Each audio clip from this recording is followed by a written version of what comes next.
Hebrews. This is Prophets of Awakening. This is our women's advanced Bible study night, 29th of December, 2022. I'll be reading out the last three chapters out of Jasher. I found some interesting stuff in there. It's 89, 90, and 91 in Jasher.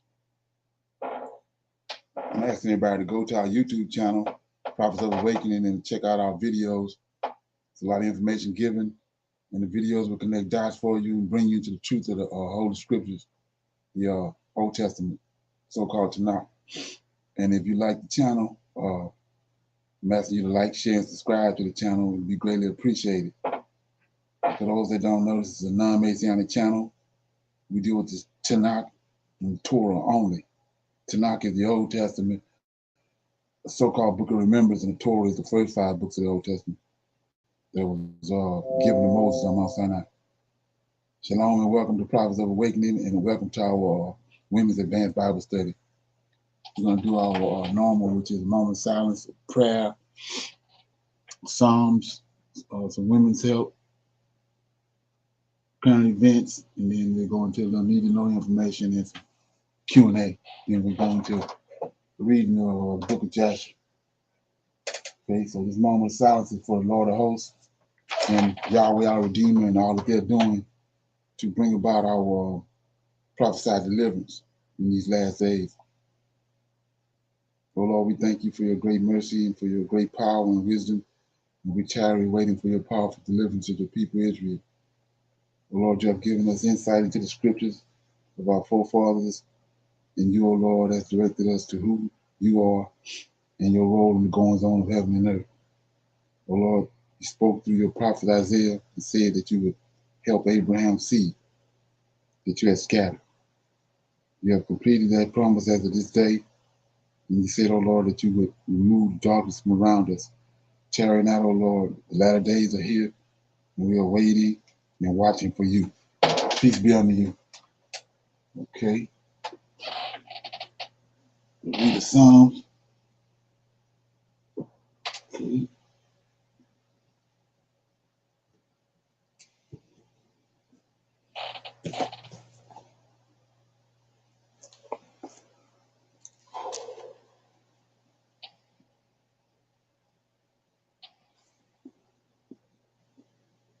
I want to read Psalm 112.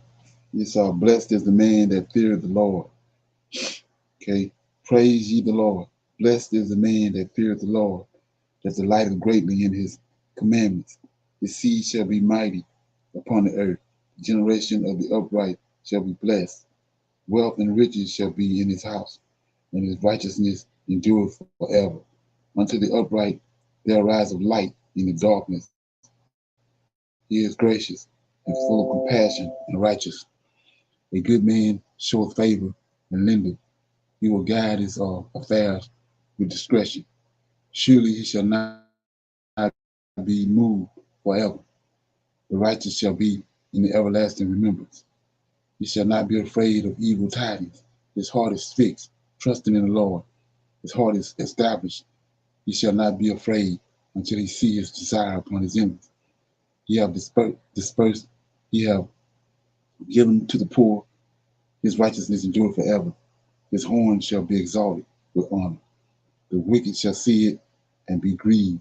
He shall gnash with his teeth and melt away. The desire of the wicked shall perish. So that was Psalms 12, right? Any comments on that? Okay, shine a light on verses 6 and 7. It says, surely it's the righteous man. Surely he shall not be moved forever. The righteousness shall be in everlasting remembrance. He shall not be afraid of evil tidings. His heart is fixed, trusting in the Lord. His heart is established. He shall not be afraid until he see his desires upon his enemies. Okay. So with that being said, I'm gonna give it up for the women's help. Shalom, everyone. I am going to talk about hyssop. So, what is hyssop? Did you know there are a wide variety of plants known by the name hyssop, from hedge hyssop to caper's hyssop? However, true hyssop, which is called Hyssopus officinalis, is an edible member of the mint family that has been used for centuries. Compared to other plants known as hyssops, true hyssop is safe to eat and is found in a variety of spice mixes and foods. Hyssop plant looks like a small form of lavender with spikes of blue flowers.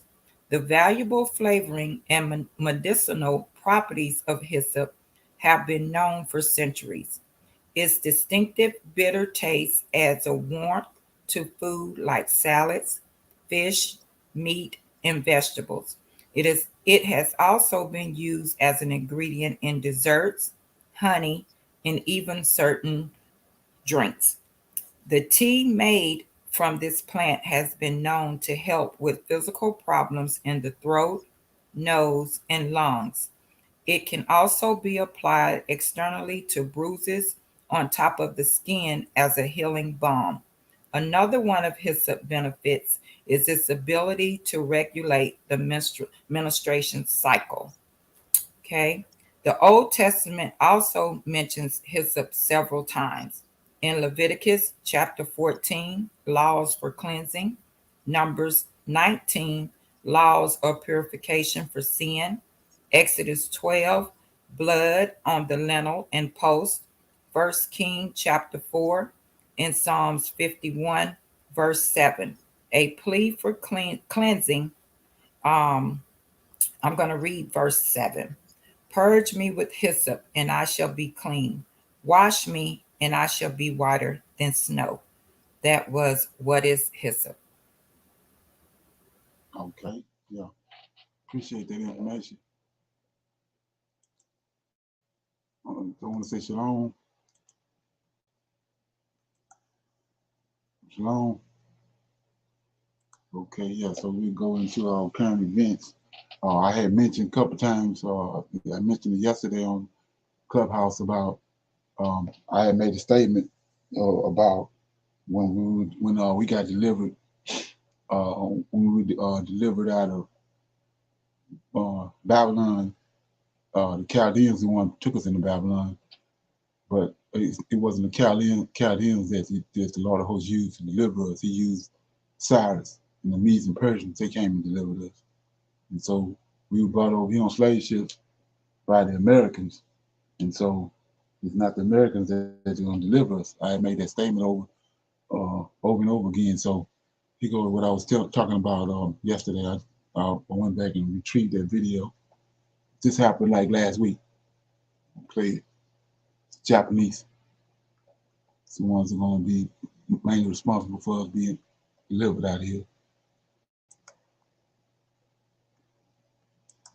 I'll share you all this information right here that the Japanese are standing behind the African Americans on the reparations that we have been pushing here for years. There are 76 Japanese organizations that have come aboard and signed a letter that I'll be reading here in a second. But you need to know the HR 40, which is the House of Representatives have this writings that is exploring the path to reparative justice in America for African Americans.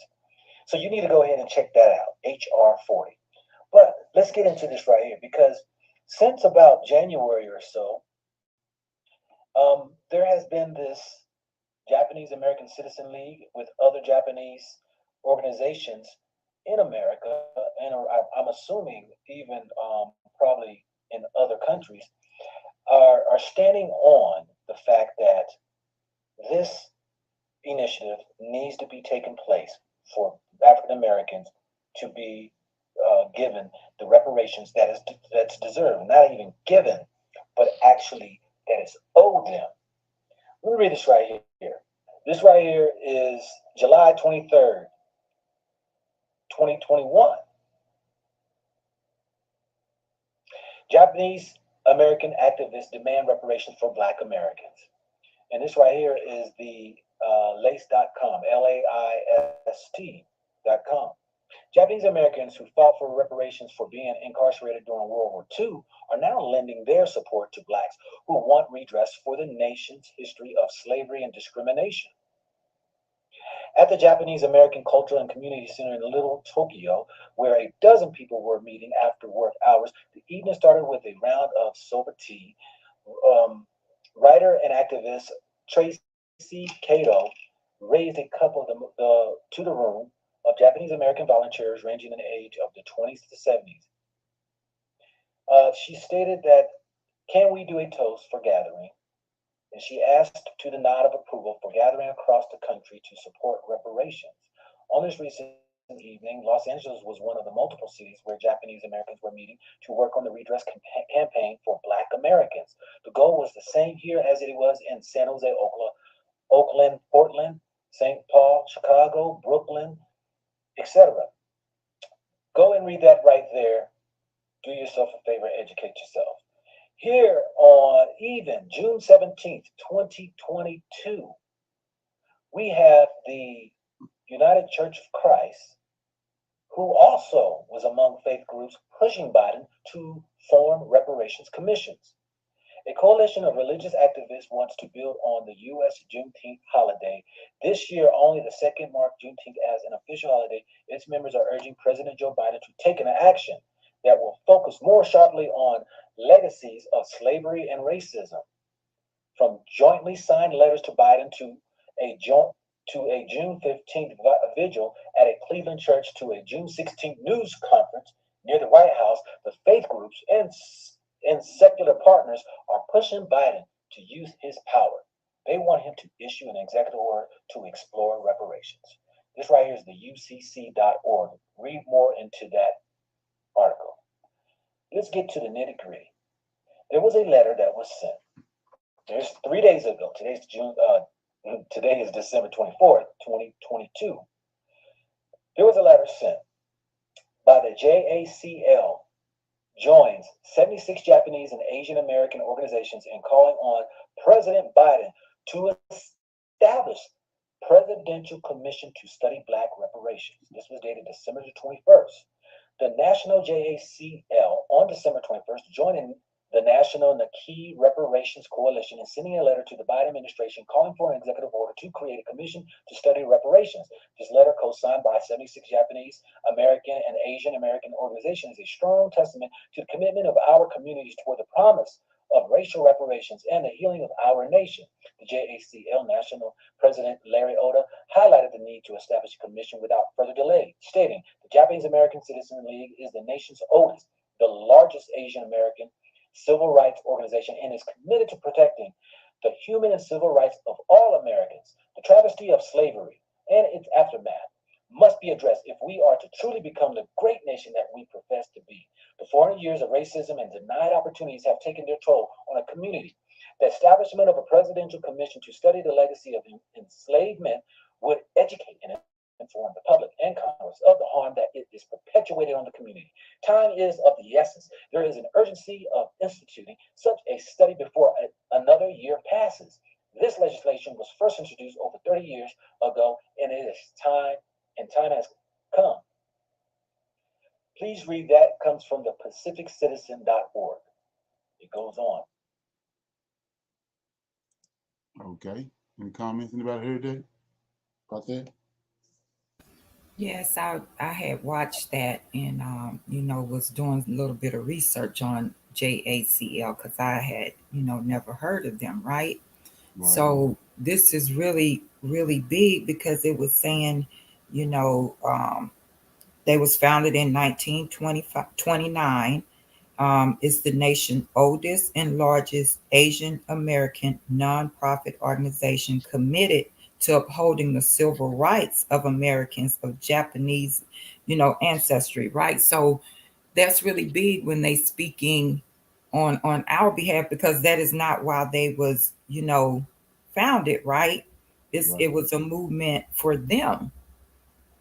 Exactly. So yeah, so like you said, it's I don't know. I just not really wrapping my mind around that yet on them. I know you say they're going to be the ones that you know really save us from all of this, and but that's just odd for them to step in like they are on our behalf, to speak on our behalf, shall I say? Right, like I said, look around the world, you see we the only ones. That's how we know that we the Israelites, because we the only people, nation of people that discombobulated. But all those other countries, they got people in other countries, but when they know those countries, they're all together. They're all on one accord. They can see and they know where they came from. It's a country they know they came from, and they Right. intertwine with each other. So when you look at the fact that China is the one on the rise, China is coming into power, where all these other diasporas, little communities all over these other different places, working on with them with the same cause. So who gonna benefit? If we get reparations and leave here, who gonna benefit? The Chinese. Yeah, China. Right. China gonna be, they got that rolling belt initiative over there that it need to be jumped out. And it ain't but one group of people that can grab Africa by the horns, and that's us, the African Americans. We the ones that can jump it out. So they want us out of here, they want us over there, just like they wanted us over here during the time of slavery. It was Right. Right. plantation. When nobody gonna benefit from slavery like America did. It's the same thing now. Mhm. China the one that's gonna benefit. Okay, you got another one. It's like she said, this lady right here saying it's picking up steam. Reparations is growing across the nation. You know, at one point in time, they would say something and then we just kind of quiet down. Well, we are beyond those times. They can't come up with any magic words that's going to make this go away because it's actually exploding across the country and it's going to continue to do so, whether you like it or not. You have no magic words. Zero. So let's get into this, y'all. I have done several videos on reparations in the different parts of the country that where they're coming up with task force to move forward to push reparations through. We haven't seen any real tangibles go out to the people just yet. So, a movement to pay Black Americans reparations for slavery gathers steam across the country, and it most certainly does. Okay. California probably recently has been the biggest on the radar about this whole situation, ladies and gentlemen. So, and it's going to continue to grow because as time goes on, many of these states are realizing they have to do something. They really do. So, dozens of Democratic ran cities and states have already established or considering establishing task force and commissions to study the issue, and a handful have already launched programs. Efforts also underway by Congress, where progressives in both the House and Senate have introduced legislation that would create federal commissions to tackle the prickly topic. They have done nothing. They just threw up HR 40 in our faces, and that was really to try to make us go quiet about this whole thing. And as you can see, it did not work. So in the Senate, New Jersey Senator Booker is among those spearheading the effort. And I don't trust Cory Booker because back when he was running, he was one of the first people to come out and say he did not support reparations. And then when he saw the response he was getting, all of a sudden you see him. We all know in this room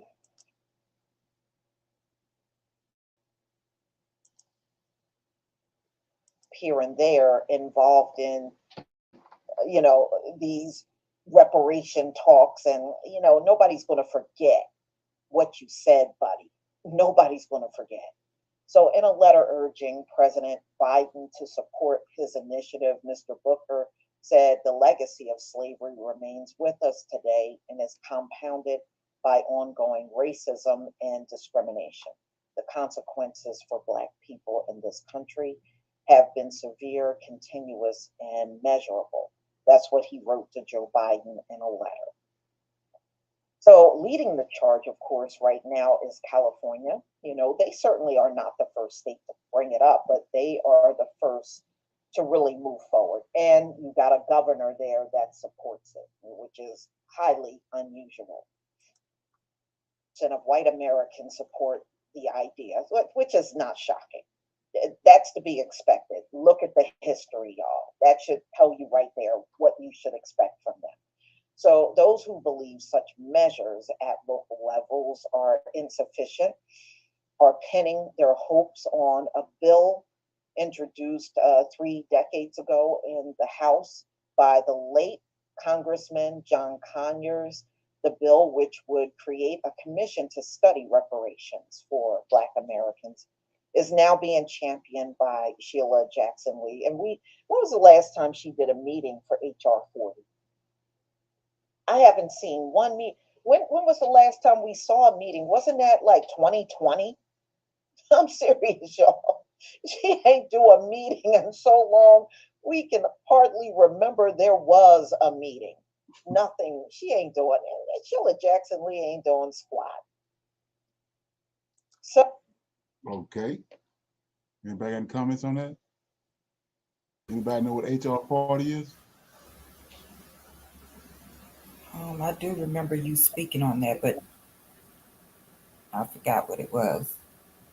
Yeah, that's a amendment they passed to ignite start doing investigating on ways to how they can assist them and put a system in place to reprimand us without reprimand us without for what happened. What happened is okay. Trying to figure out how to do it, and who to get it. Right. So was there task forces that was that came together for these others that received some type of reparations? Like, because I feel like this is like on a state level. Didn't they receive federal government, from the federal government when the Asians and all them receive reparation? Oh yeah, they got that's one of the reasons why it's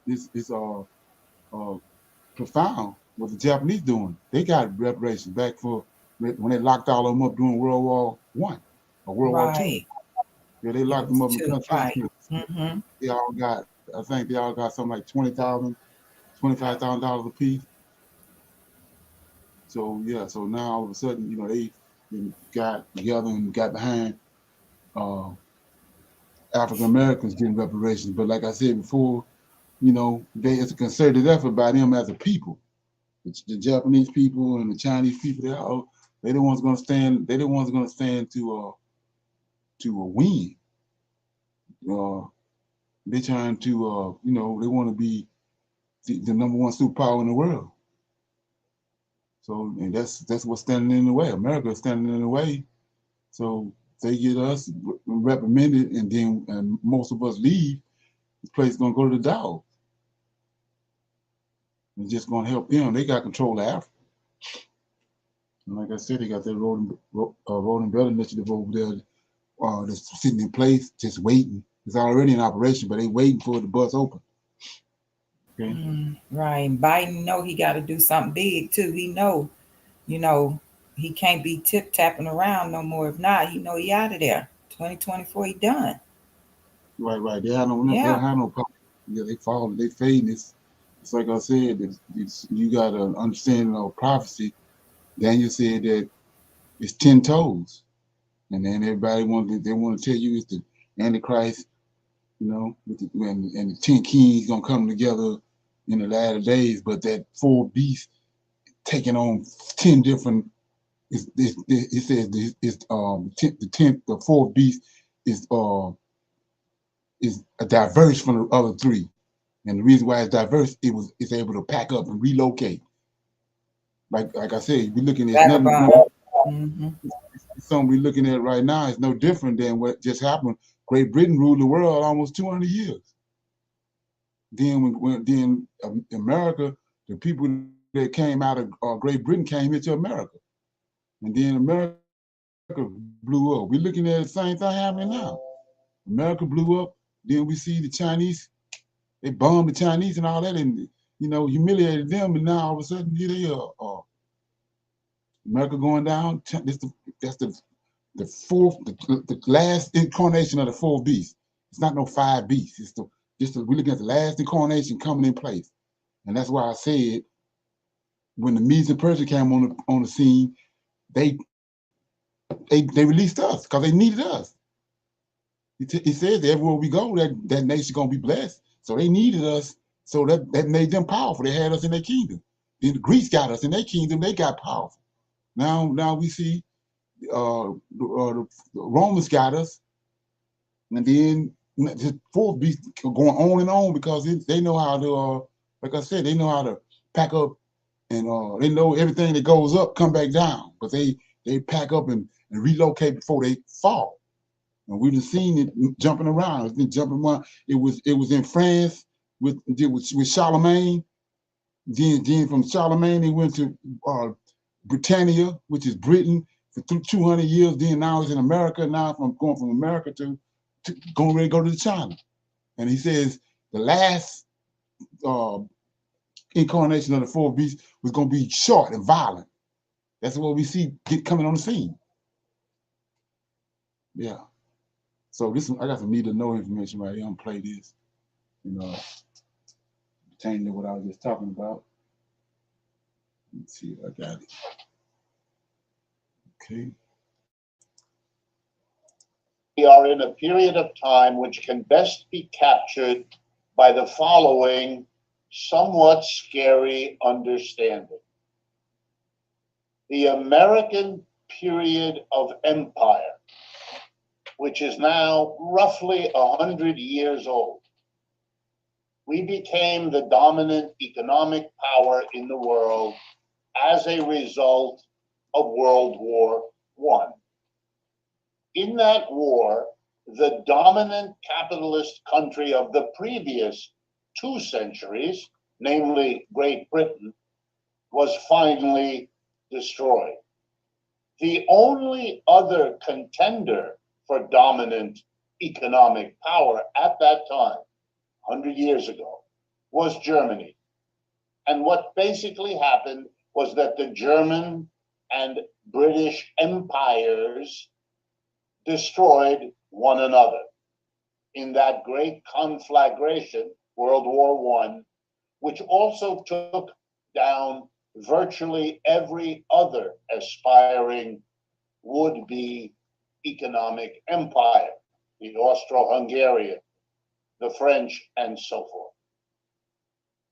What emerged was a century of U.S. economic dominance. It was a century in which American capitalism grew spectacularly.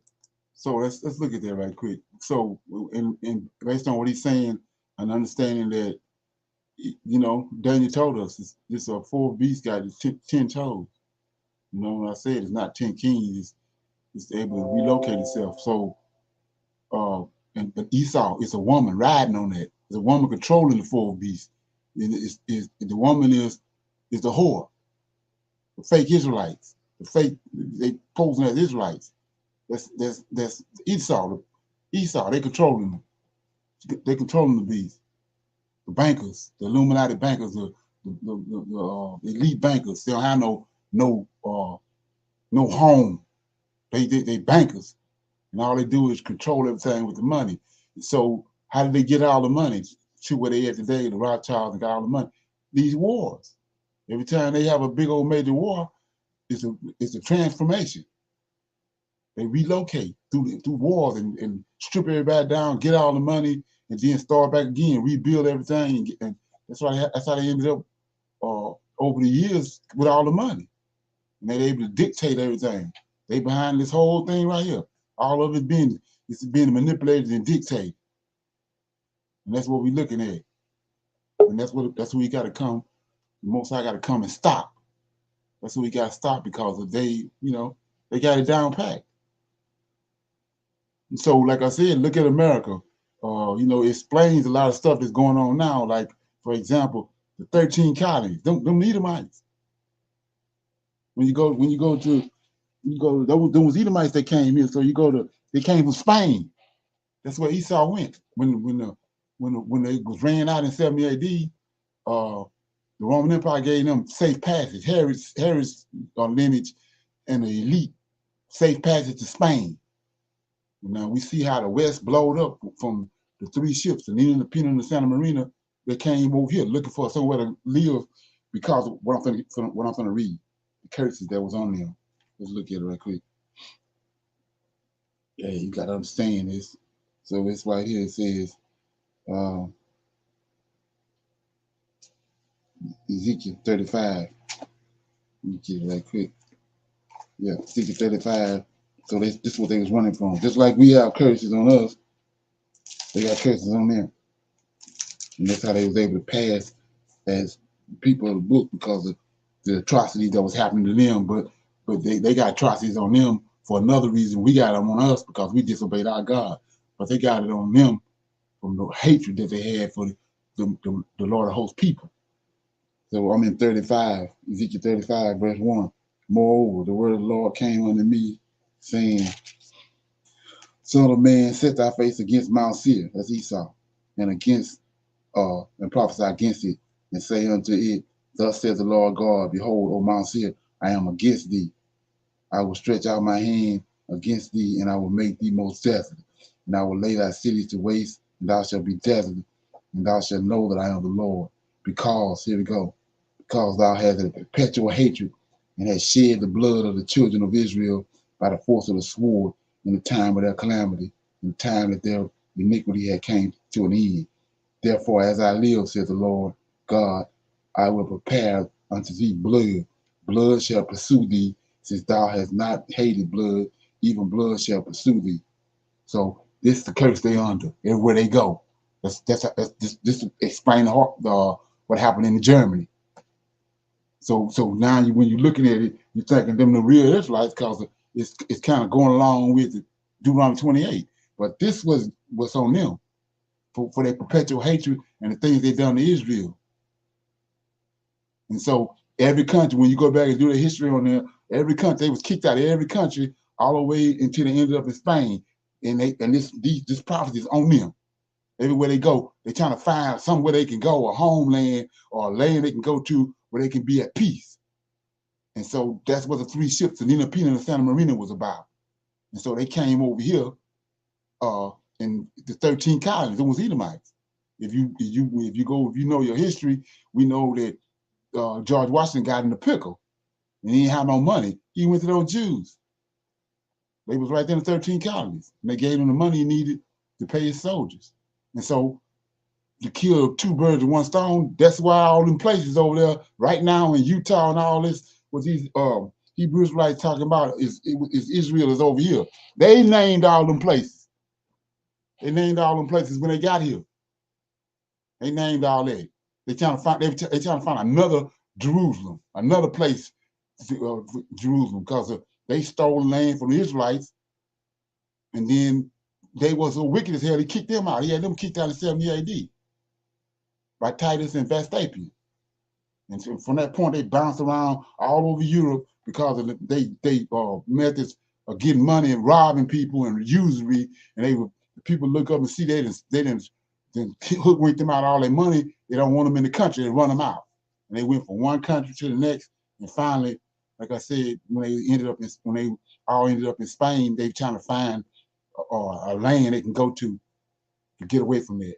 And they eventually ended up over here in the Americas. That's what the 13 colonies was all about. And even to this very day, up there, Rhode Island and all that region up there, there's a watch for Edomites. That's the reason the capital up there. Okay. I'm gonna play a little more of this. Anybody got any questions, comments? Okay, let a little more of this play. Consolidated its global position after World War II, literally by doing something no empire had done before. Even the British Empire, with its far-flung colonial system, of which the United States had been a part, even the British Empire could not and did not equal what the United States was able to accomplish between 1921 and now. The dollar became the world currency that everybody basically used. I'm assuming most of you know that even to this day, most of the central banks that govern the financial world around the world keep a disproportionate portion of their reserves, what they have to back their currencies, in holdings of US dollars. No other country comes close in the last 100 years to the economic, political, military, and cultural dominance the United States achieved. Our culture, based on advertising, became dominant around the world. Our culture, based on movies, radio, television, book publishing, and I could go on, became dominant globally. A weakness, of course, this is the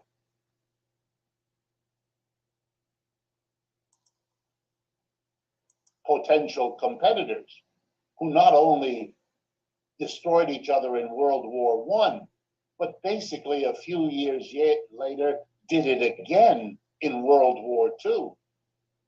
So there were no effective competitors, no minor matter, as we will see when I conclude today, because today we do have a competitor, and a very powerful one. China. But we had none for the 20th century, and we took full advantage. We became very rich and very powerful, able to distribute our culture and our social values globally, sometimes peacefully and sometimes with an endless series of foreign military interventions, especially in Latin America, but globally. And we are still trying to do that. We did it 20 years ago in Iraq and Afghanistan. And the difference between those interventions and some of the earlier ones in the 20th century has to be faced. These most recent ones are failures.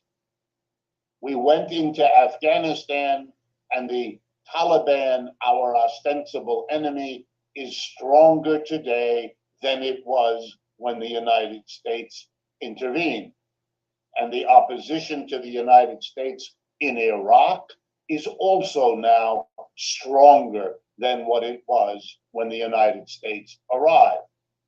Whatever else these interventions accomplish, they are a sign that the rest of the world has not missed, even if Americans can't quite face it.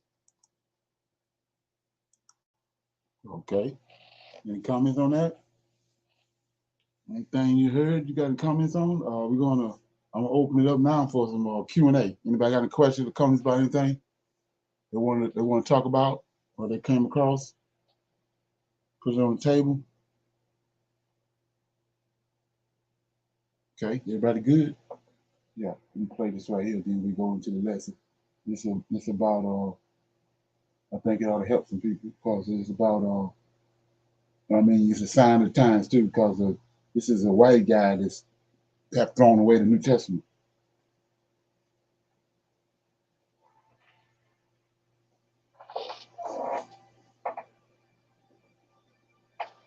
Shalom everybody, I wanted to explain in this video to the few people who are following me, and I only have a few followers, Yet I do owe it to you to explain to you why I've now also now rejecting the New Testament. As you know, you've been following me. I've now rejected Jesus, Yeshua or Yahshua, the three different names that people are calling him, is because he fulfilled zero messianic prophecies. And as I studied more and more about the messianic prophecies, I realized that Jesus, Yeshua, or Yahshua, does not fulfill a single messianic prophecy. In fact, even if he was to return, which the messianic prophets never spoke about, it was never mentioned that he will return, the true Messiah, to fulfill his duties. But even if he was to return, he still fails the criteria of the Messiah because he was born of a virgin. Anybody who born of a virgin immediately is disqualified. Please watch my other video where I say I have proof that Jesus, Yeshua, is not the true Messiah, and we need to make a decision to listen to the prophets regarding the messianic prophecies they made, and he actually did everything opposite to what the true Messiah is supposed to do. So please watch that video if you haven't watched that one yet. But getting back to this topic, why now have I also rejected the New Testament? Well, I've read the New Testament for decades, but I admit that I never read it in real detail like I have in the last year or so. I've really dwelled into a really due diligence and a lot more research into it. Now, I used to, for decades, be challenged with the New Testament. I had a lot of confusion and a lot of questions because the New Testament contradicts itself all over the place. Paul is contradicting that author, and then that author, another author is contradicting another author, and then some parts of the New Testament is completely contradicting the Old Testament, which I now use the word TANAK for, which is an acronym. It actually stands for three words: the Torah, the 5 books of Moses or Moshe, and the Nevi'im, the prophets. Those books from Joshua all the way to Malachi, and the writings which contain wisdom literature like Ecclesiastes, Proverbs, Song of Songs, the great works of Psalms, for example. So the New Testament, it contradicts itself. You can't even get the genealogy correct about the Jesus Christ that it talks about, and it contradicts the Tanakh. It's very, very concerning for me for a long time. And I've heard people say that, but I just shrugged it off because I was so defensive. I could not accept that the New Testament was not pure or inspired by Father. I was so defending it. And I realized now I was doing that because I was basing my decisions on emotion. Whereas now I have a different guidepost. I don't use emotion as my guidepost in my journey in life. I now use wisdom, knowledge, insight, learning, research, and I use truth as my guidepost, logic and reason. I put that emotion out of it. And I do believe a lot of people are in error today because they are so emotionally attached to a particular name or a person or a doctrine or a teaching or a religion. And that is very dangerous. That would lead millions of people to destruction, because we must never allow the emotion to cloud our journey for truth. We must seek truth above everything else. Even if it's something that we're emotionally attached to, we still must renounce that error. So if you are like me, who I used to be, you will now get defensive. You will say, I may be of Satan, I'm completely corrupt, I've lost my path, I've lost my way. And I used to be similar to that in a way, because I used to defend the New Testament. But if you really do research and you really read and study in the New Testament, you compare it with itself, and you compare it with the Tanakh, as a lot of people call the Old Testament. If you do compare that, you will realize there are so many errors in it that it cannot be explained. And so I cannot accept the New Testament anymore. And I also now have read enough and understand enough that it is really influenced by a Roman and Greek mythology type of religion.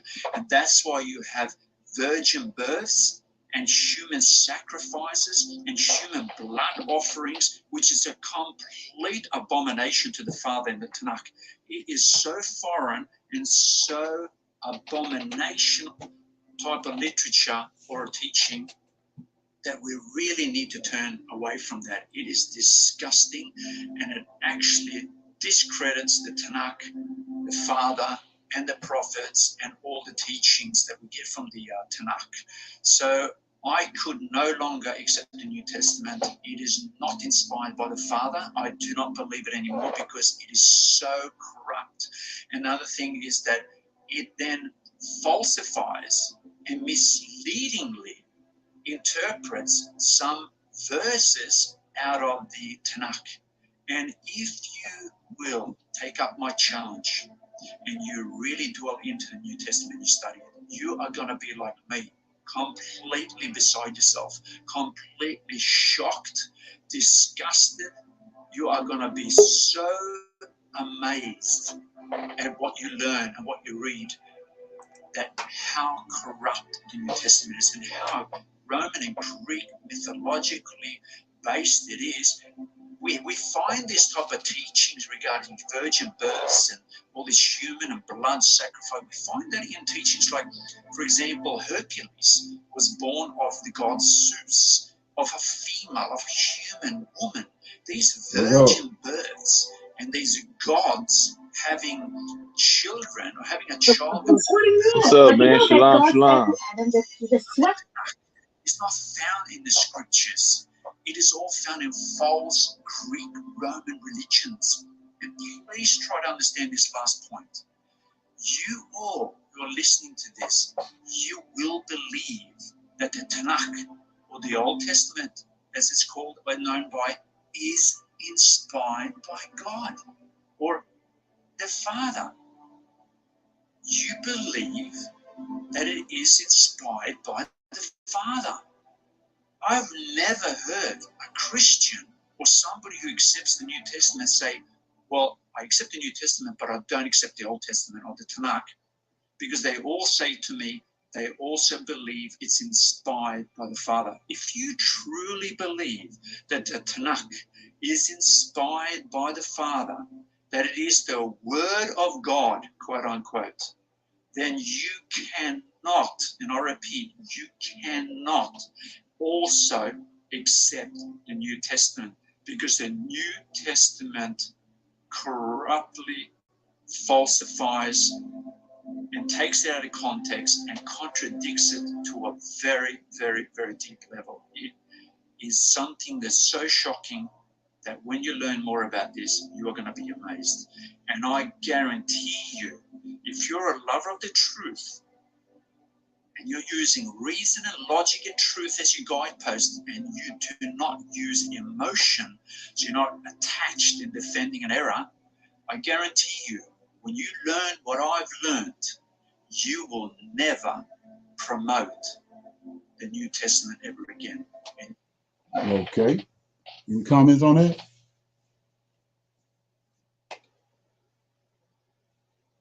Anybody relate to that? Yes, sir. Okay. Okay, yeah. So nobody have me now. Go ahead. What I'm doing is I'm reading the last three chapters out of Joshua, because I thought it was kind of profound. I'm reading 89, 90, and 91. Okay.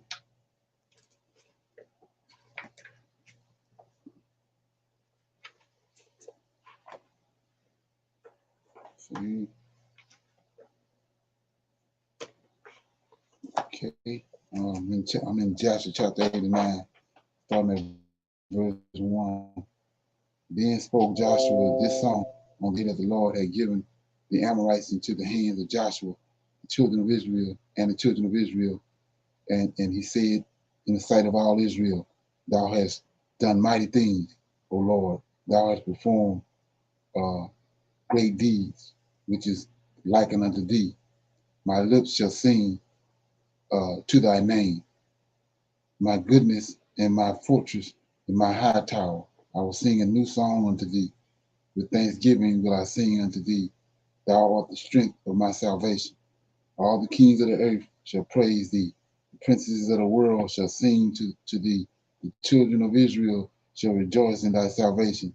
They shall sing and praise thy power. To thee, O Lord, did we confide. We said, Thou art our God, for thou wast our shelter, the strong tower against our enemies. And we trusted and were delivered. When we cried unto thee, thou didst hear our voice. Thou didst deliver our souls from the sword. Thou didst show us thy grace. Thou didst give us thy salvation. Thou didst rejoice our hearts with thy strength. So, like I was saying before, I keep saying it over and over again, we crying out and crying out. We ain't getting no responses because we they gave us a whole nother God, a whole nother concept of who our God is. We ain't dealing with the God of Abraham, Isaac, and Jacob. And so we see it right here. They says, this Joshua, he says in verse 6, to thee we cried and were not ashamed. In thee we trusted and were delivered. Every time we see in the Old Testament, every time even though they would turn from him, but when they cried to him because they knew who he was, he came and he delivered them.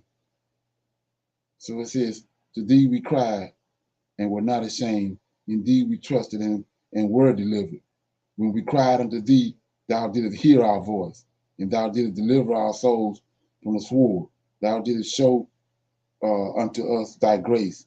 Thou didst give unto us thy salvation, and thou didst rejoice our hearts with thee. So let's look at that right quick, because I mean, this is for the nincompoops out there that still fumbling with the New Testament. So it says, verse 1 says, then then spoke Joshua this song. So Joshua sung this song right here. On the day that the Lord had given, look at this, the Lord had given the Amorites into the hands of Joshua. Look at this, the hands of Joshua and the children of Israel. So Joshua and the children of Israel ain't the same. So let's go and look at what I keep on crying out. So I'm over here in Isaiah 44:6. This for a baboon ought to be able to understand this. So let's look at it. Isaiah 44. Isaiah 44:6 says, and notice what he said. They all of them, Joshua, Moses, they cried out to the Lord of hosts, and they got delivered. So if he delivered them, he the redeemer. He's a savior, redeemer, deliver the same person. So he says right here in verse 6, Isaiah 44:6. Thus says the Lord, the King of Israel, and his redeemer. So the Lord, the King of Israel, Yahweh, and the redeemer ain't the same. It got an and there. Two different. I just read what Joshua said, that the Lord came and delivered the Amorites out of Joshua, for Joshua and the children of Israel. Joshua is one thing, and the Israelites is something else. They ain't the same. So we see right here, thus said the Lord, the King of Israel, and his Redeemer, the Lord of hosts. So we just read what they said they cried, and he came and delivered them. And so when you go and you start dealing with this, the Lord thy God is one God. He's not trying to be the God. He's not trying to be Yahweh. He's the Redeemer, and that's why that's who they're dealing with. The Lord of hosts, the Redeemer. They're crying to him to come and deliver them, and that's why he's saying, "Can't nobody." Let me read it, and then I'll pick it back up. That's why he's saying this right here. I'm in Isaiah 43.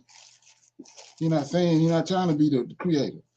He says 43. He says 43:11. Even I am the Lord, right? Lord of hosts, and besides me, there's no savior. He ain't trying to be Yahweh. He keep telling you right here, he's the savior. Joshua just said it. When we cried to you, you came and delivered us. You came and saved us. So it says, and then you go to 13, 12. I have declared, I have saved. See that? And I have showed when there was no strange God among you, lowercase God, among you. Therefore, ye are my witnesses, saith the Lord, that I am God. 13. Yea, before the day was, I am he. There is none that can deliver out of my hands. I work in who that? He the deliverer. Ain't no other deliverer. Can't nobody else deliver out of his hand. That's been solely given to him by the Yahweh to deliver Israel. Okay? And his habitation is in Mount Zion, not in heaven. He dwells in Mount Zion. Let's look at that right quick. Now start back reading. Verse chapter 8 of Isaiah. This Isaiah talking. He says, chapter 8, verse 18. Behold, here you go again. I, Isaiah, and the children whom the Lord hath given me are for signs and wonders in Israel from the Lord of hosts, which dwelleth at Mount Zion. He don't dwell in, he not that's in his habitation. He dwells in Mount Zion. So we see right here that Yahweh just told you he the king, and I got a redeemer, the Lord of hosts. And we see right here, the Lord of hosts dwells in Mount Zion. He don't dwell in he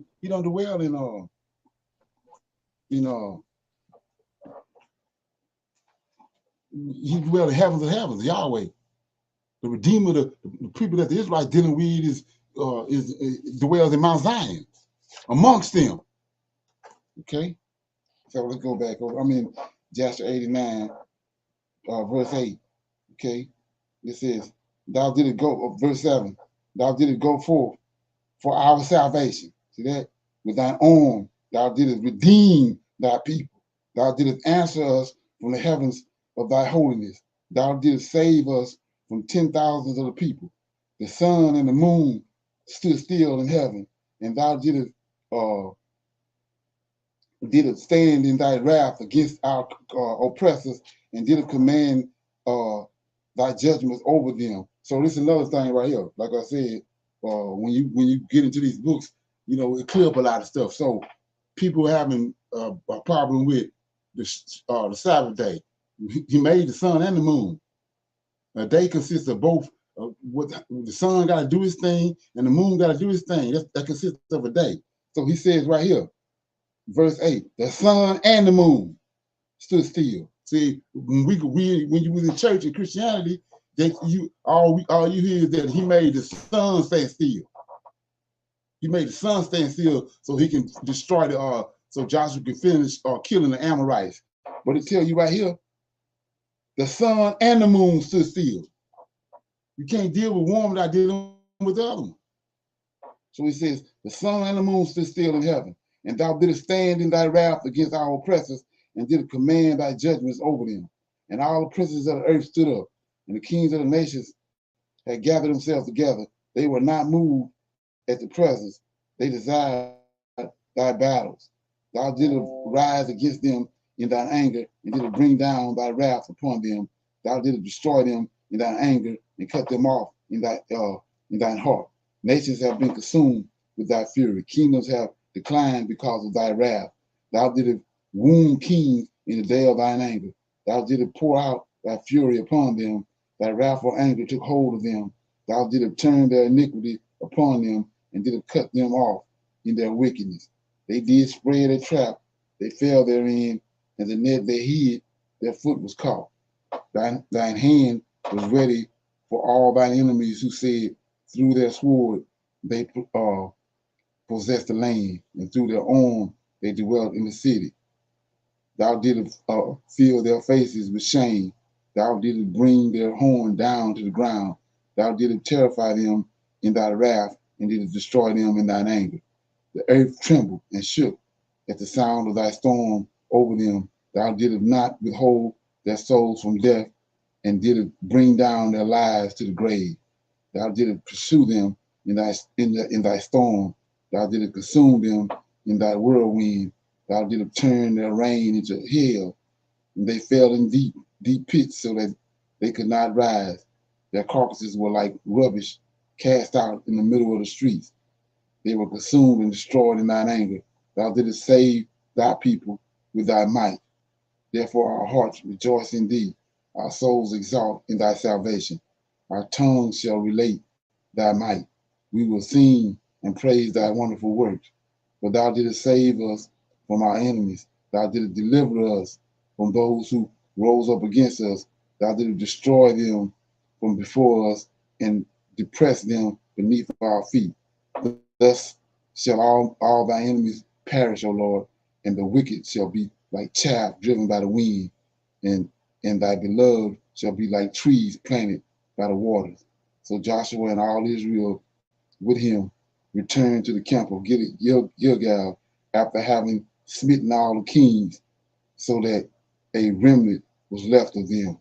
So let's look at this right here. 23, this is Joshua 8:9-23. So they sung this song praising the Lord of hosts, right? We know who this is, the Redeemer, the Savior of Israel. 23, and Joshua and all of Israel with him returned to the camp of Gilgal, right? So let's go there and look at this. Okay. I mean, Judges 23. Judges chapter 3. Okay. Okay. Let me get on the Bible. Okay, Judges chapter 3. Right? So they in Gilead, they in Gilgal. Gilgal. So let's look at who they're dealing with in Gilgal. Okay.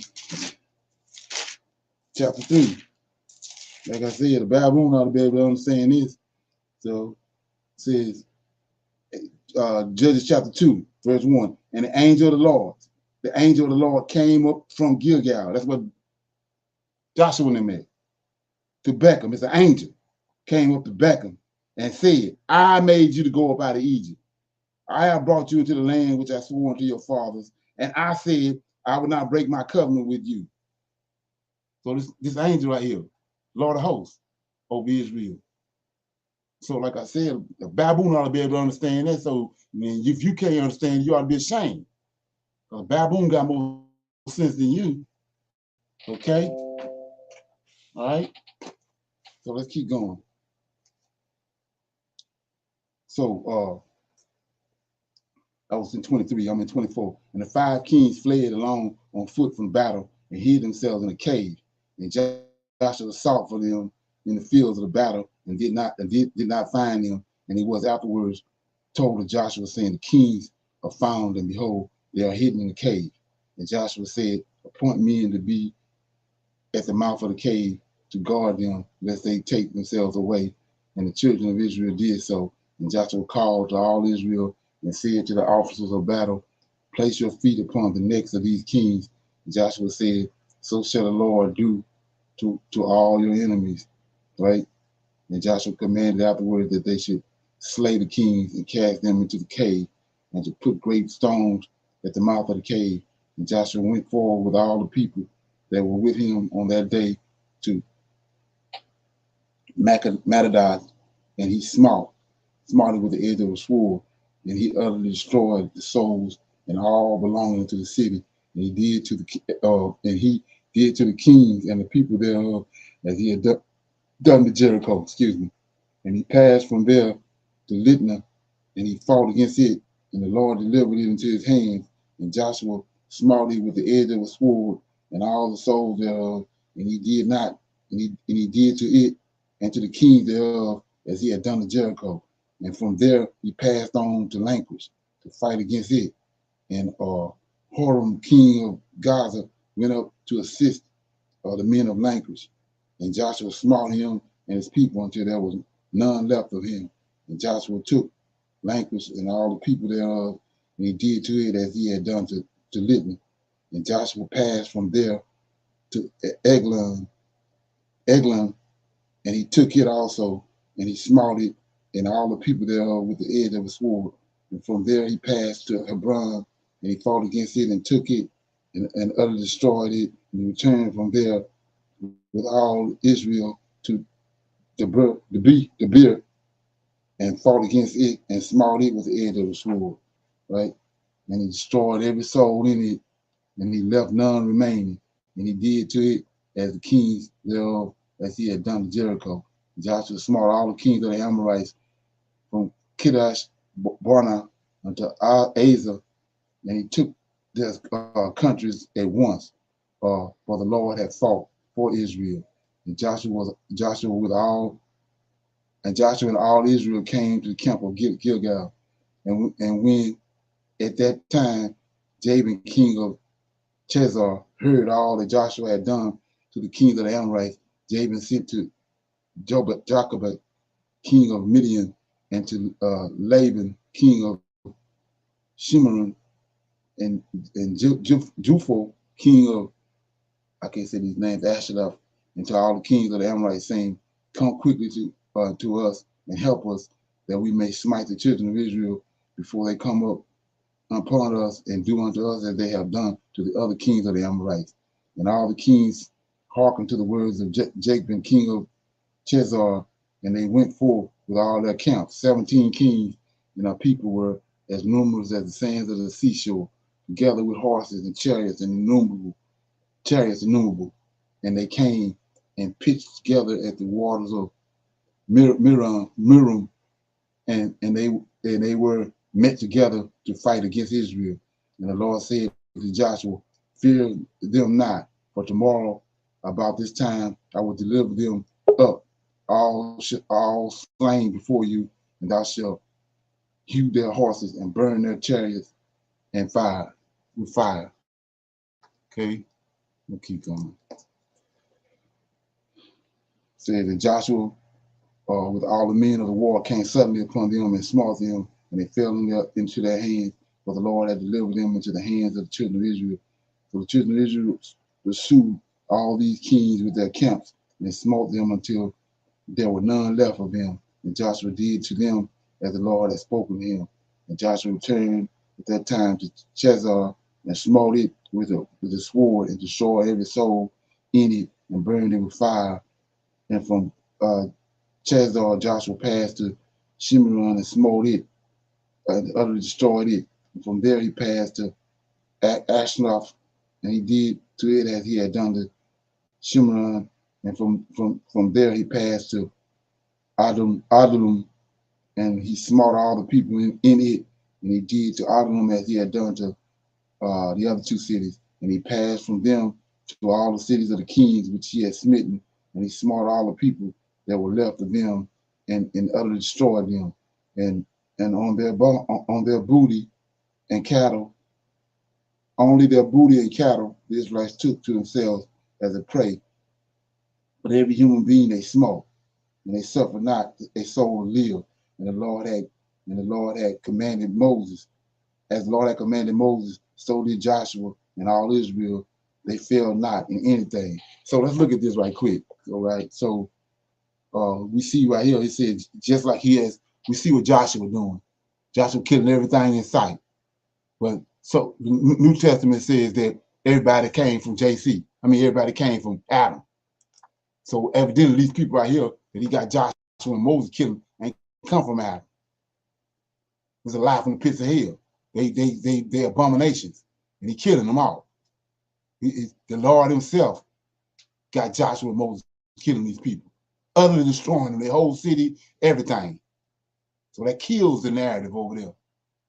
Okay, so anyway, let's keep going. So Joshua and all the children of Israel smote the whole land of the Canaan, as the children of Israel took the Lord had commanded them. The Lord behind this.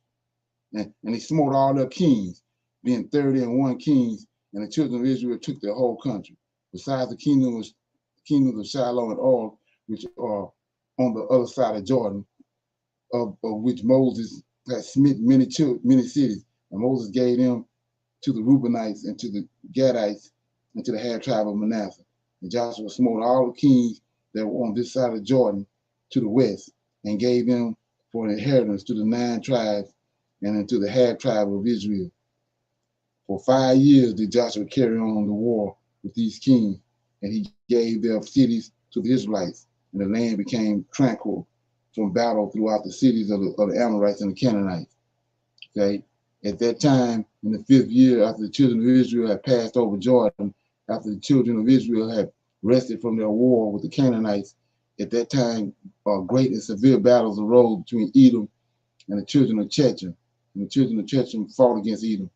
And Abanus, king of Checham, went forth in that year, that is the 31st year of his reign, with a great force with him of the mighty men of the children of Checham, and he went to Seir to fight against the children of Esau. And Hadad, the king of Edom, heard of his report, and he went forth to meet him with a heavy people and strong force, and he engaged in battle with him in the fields of Edom. And the hand of Checham prevailed over the children of Esau, and the children of Checham slew the children of Esau, 22,000 men, and all the children of Esau fled from before them. And the children of Checham pursued these Romans, in case you want to know. And the children of Checham pursued them, and they reached Hadad, king of Edom, who was running before them, and they caught him alive, brought him to Abanus, king of Checham, and Abanus ordered him to be slain. And Hadad, king of Edom, died in the 48th year of his reign. And the children of Checham continued their pursuit of Edom, and they smote them with a great slaughter, and Edom became subject to the children of Checham. So they're breaking it down. In those days, after the children of Israel had driven away all the Canaanites and the Amorites, Joshua was old and advanced in years. And the Lord said unto Joshua, thou art old, advanced in years, advanced in life, and a great part of the land remains to be possessed.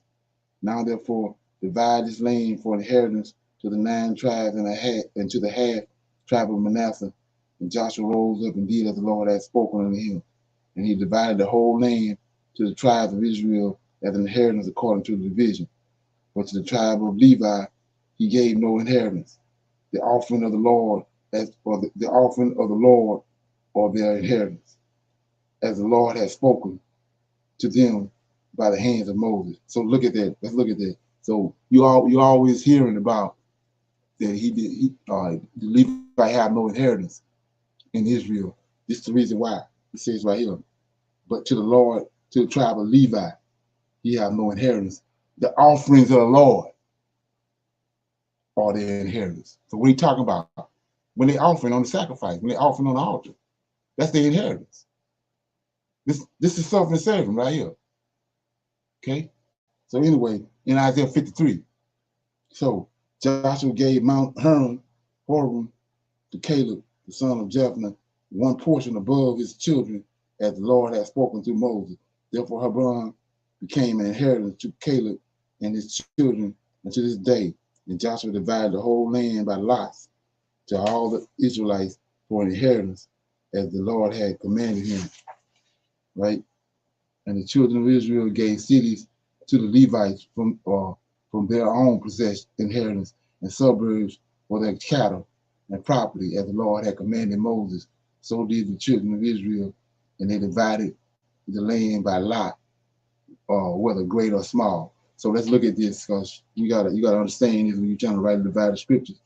So is the Levites have no inheritance in Israel? You see the offerings, and the Lord is their inheritance, but they still need places to stay. So it's Israelites in every tribe. Look what it says. The children of Israel, that's the other 11 tribes, gave cities to the Levites from their own inheritance. So it's a groups of Levites in every city and every lot out of the 12 lots. It's Levites and scattered among all of them, because they're the teachers. They're the ones that are dealing with sin. So it's Levites in every tribe, in every lot. All other tribes, Reuben just got one lot, and Zebulun got one lot, but Levites in every one of these lots, they gave to them for inheritance to live and keep their substance. Okay, so it says, and they went to inherit the land according to their borders, boundaries, and the children of Israel gave to Joshua son of Nun and inherited among them. By the word of the Lord did they give to him the city which he required, Timnah Sirach in Mount Ephraim, and he built the city and dwelt therein. These are the inheritance which Eleazar the priest and Joshua the son of Nun and the heads of the fathers of the tribes portioned out to the children of Israel by lot in Shiloh before the Lord and the door of the tabernacle, and they left off dividing the land. And the Lord gave the land to the Israelites, and they possessed it as the Lord had spoken to them, and as the Lord had sworn to their enemies round about. And no man stood up against them, and the Lord delivered all their enemies into their hands. And not one thing fell of all the good which the Lord had spoken to the children of Israel. Yea, the Lord performed everything. And Joshua called to all the children of Israel, and he blessed them and commanded them to serve the Lord. And he afterwards sent them away, and they went each man to his city, and each man his inheritance. So right here, this was another understanding I see a lot of people get jacked up with. So he told them to go into the land. He's going to be with them. There was giants all over the land. And he said, you just go. I'm gonna go before you. I'm gonna get them right. So they did that. So let's look at it. What happened after they did that? Verse 23 says, "These are the inheritors with Eleazar the priest and Joshua the son of Nun, and the heads of the fathers of the tribe, portioned out to the children of Israel by lot in Shiloh, before the Lord, at the door of the tabernacle, and they left off dividing the land." Now look at this. And the Lord gave the land to the Israelites, and they possessed it as the Lord had spoken to them, to Abraham, Isaac, and Jacob, as the Lord had sworn to their ancestors, Abraham, Isaac, and Jacob. Now look at this. We always thinking it's something we got to do. 25. The Lord gave to the Israelites rest from all their enemies round about, and no man stood up against them. And the Lord delivered all their enemies into their hands, and not one thing fell of all the good which the Lord had spoken to the children of Israel. You ain't got a damn thing to do. He doing it. But they want to jump over things. It's something they need to do. He gonna do it. You do what you're supposed to do. He got everything else covered. You just got to tarry and wait and trust in him. Okay. 26 says, and Joshua called all the children of Israel and blessed them and commanded them to serve the Lord. And he afterwards sent them away, and they went each man to his city and each man to his inheritance. And the children of Israel served the Lord all the days of Joshua, and the Lord gave them rest from all around, them, and they dwelt securely in their cities. And it came to pass in those days that Abanus, king of Shechem, died in the 38th year of his reign, that in the 7th year of his reign over Edom, and they buried him in the place which he had built for himself. And Litnus reigned in his stead 50 years. And during his reign, he brought forth an army, and he went and fought against the inhabitants of Britannica and Kerna, and the children of Elisha, son of Javan, and he prevailed over them and made them tributaries. He then heard that Edom had revolted from under the hand of Chechem, and Litnus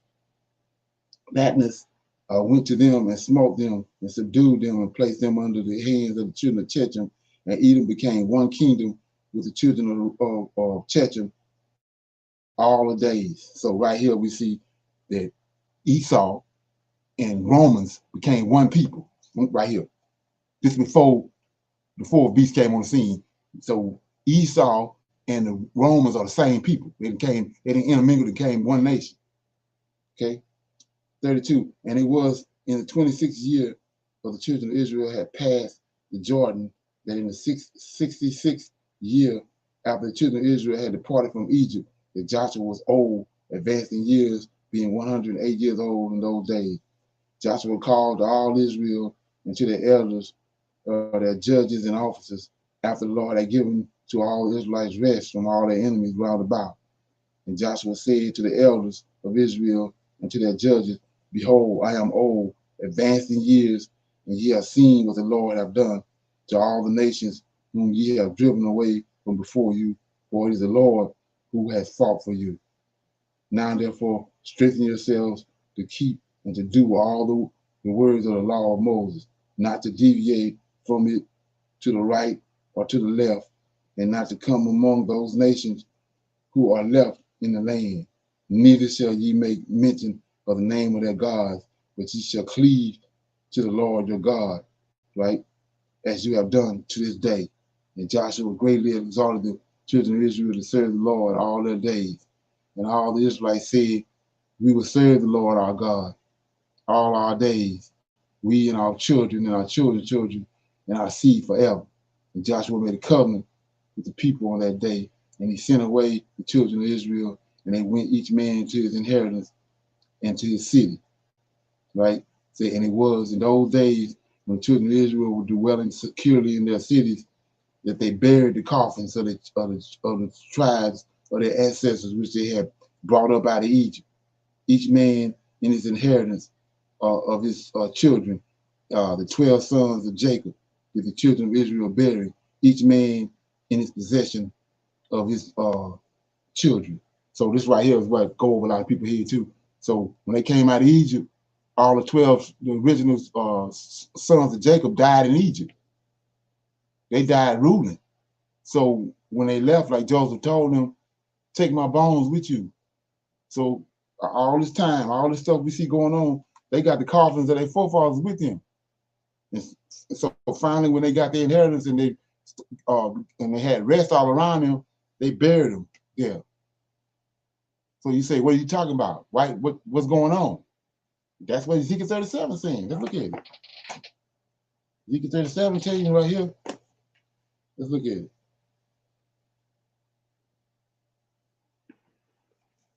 Ezekiel 37 says, I'm just going to read the beginning of it. Everybody will know this story. Ezekiel 37, the hand of the Lord was upon me and carried me out in the spirit of the Lord, set me down in the midst of the valley, which was full of bones. That of bones is right there. See that? And he caused me to pass by them round about. And behold, there were very many in the open valley, and lo, they were very dry. That's because they've been there forever, in a day. Then when you get to verse 10, he says, I prophesied, he commanded me, and breath came into them. And they lived, they stood upon their feet, and exceedingly great army. Then said he unto me, Son of man, these bones are the whole house of Israel. Behold, they say our bones are dried, and our hope is lost, and we are cut off from our parts. That's what he's talking about. That's the purpose. That's why they had these bones with them all this time. They had already been promised. Ain't no JC round nowhere. So the Lord already promised them they was gonna live again. That's why Joseph told them, this ain't our land over here. I'm gonna die here in Egypt, but don't leave my bones here. All my brothers and all them. When y'all leave, take them our bones with you, because we're gonna be resurrected. They already knew that. That's long before the council of Nicaea. Okay. So 40 says, and they buried, these are the names of the cities where they buried the 12 sons of Jacob, whom the children of Israel had brought up out of Egypt. And they buried Reuben and Gad on this side of the Jordan in Ramah, whatever it is, which Moses had given to the children. So Simeon and Levi, they buried in the city of Muda, which he had given to the children of Simeon, and the suburbs of the city was for the children of Levi. And Judah, they buried in the city of Benjamin, opposite of Bethlehem. And the bones of Issachar and Zebulun, they buried in Zidon, in the portion which fell to their children. And Dan was buried in the city of his children in Escashar, whatever it is. And Naphtali and Asher, they were buried in Kedesh, Naphtali, each man in his place, which he had been given to his children. And the bones of Joseph, they buried in Shechem, in a part of the field which Jacob had purchased for Hamor, and which became to Joseph for inheritance.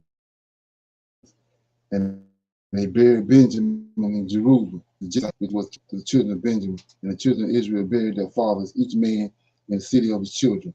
And at the end of 2 years, Joshua the son of Nun died, 110 years old.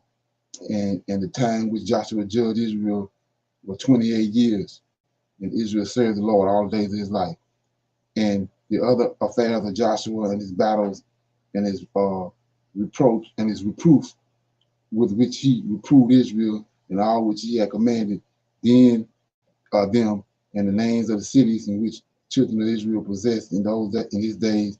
Behold, they are written in the book of the words of Joshua to the children of Israel, and in the book of the wars of the Lord, which Moses and Joshua and the children of Israel had written.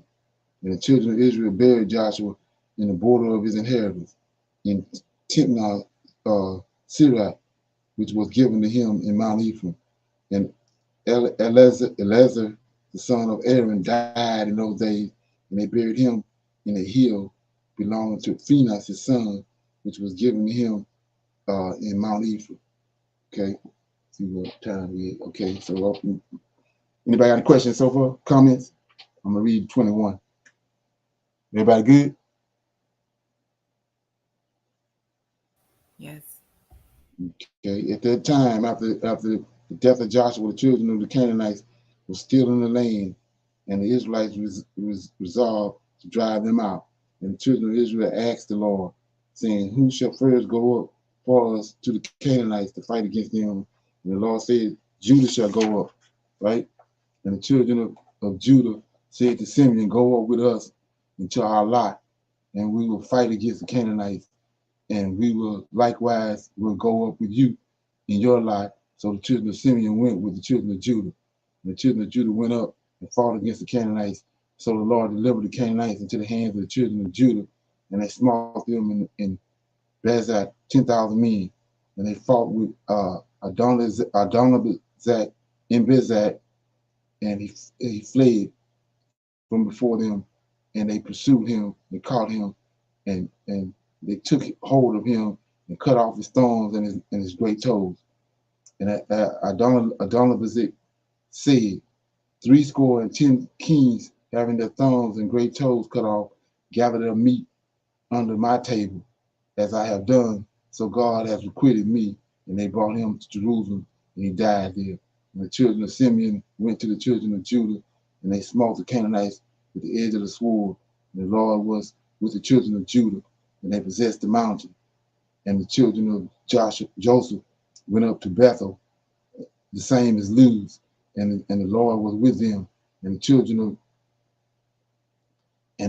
of Joseph spied out Bethel, and the watchmen saw a man going forth from the city, and they called him and said unto him, show us now the entrance of the city, and we will show kindness unto thee.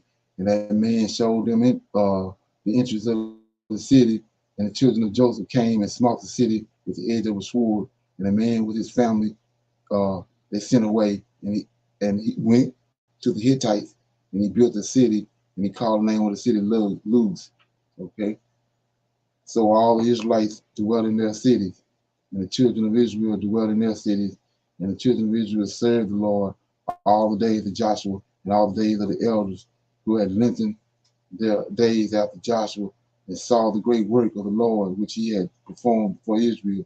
And the elders judged Israel after the death of Joshua for 17 years. And all the elders also fought the battles of Israel against the Canaanites, and the Lord drove the Canaanites from before the children of Israel in order to place the Israelites in their land. And he accomplished all the words which he had spoken to Abraham, Isaac, and Jacob, and the oath which he had sworn to give them and to their children the land of Canaan. And the Lord gave the children of Israel the whole land of Canaan, as he had sworn to their ancestors. And the Lord gave them rest from those around them, and the children of Israel dwelt securely in their cities. Blessed be the Lord forever. Amen and amen. Strengthen yourselves, and let the hearts of all you that trust in the Lord be of good courage.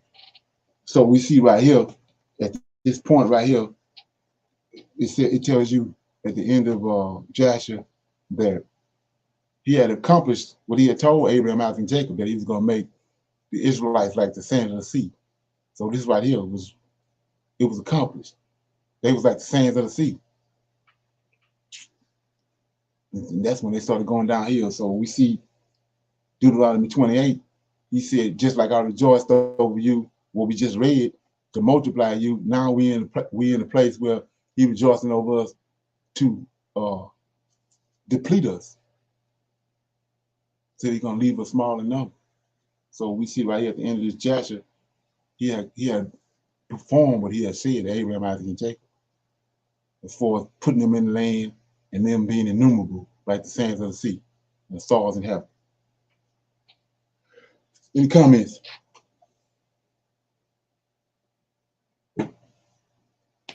Is Everybody good? this yes, Shalom. Is this in reference to in Judges? Is that where the city of Luz is at? Yeah, city of Luz is In just a city within. It was a city within Jerusalem. It's okay. So when you know what Bethel is at, right? You know what Bethel is? Bethel. Bethel or That's Bethel? what Bethel. That's the place where Joshua saw the angels, the portal. Right. Okay. That's where Luz is. Luz. Okay. Okay. And Joseph, it's in the area around where Joseph inheritance is at. Gotcha. Okay. Right. Which is in Judges, right? Where it talks about yes, same city, same place. city. Okay. Yeah, that's true. Okay. Right. Yeah, like I was saying before, when you understand that, you see that after Joshua passed, that's when they got judges. Then from judges, you come into when they got the king. They wanted a king after that. Gotcha. Okay. That's how you able to maneuver through the scriptures, and that's how you able to see that if it's a book out of place or whatever. Because, like I said, Daniel prophesied about Cyrus gonna come, and he talked about the Zerubbabel and all that. But then, as all that happened in those books are before Daniel. If Daniel prophesied about it, then Cyrus and Zerubbabel and all them came after Daniel. So those books would be, Daniel would be before those books. But you got to go back to them books. That's why they got it all tricked off, because they got a hidden agenda in it.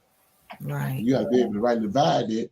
Like I said, understanding like what we just talked about, understanding what Bethel is and understanding what the lugs is and all that. You always get a greater understanding when you put all that stuff in perspective. It seems like it's a hard task, but it's not. It's just about getting an understanding. Every time you get into a conversation about certain things, getting an understanding out of that. And then next time you talk, you're gonna get a greater understanding, because you got the understanding over here of what was actually going on over here. And you just build off of that. Yeah. Okay. So everybody good? Yes. Okay. So like I said, I'll see everybody tomorrow at 8 o'clock. 8 o'clock for our clubhouse room.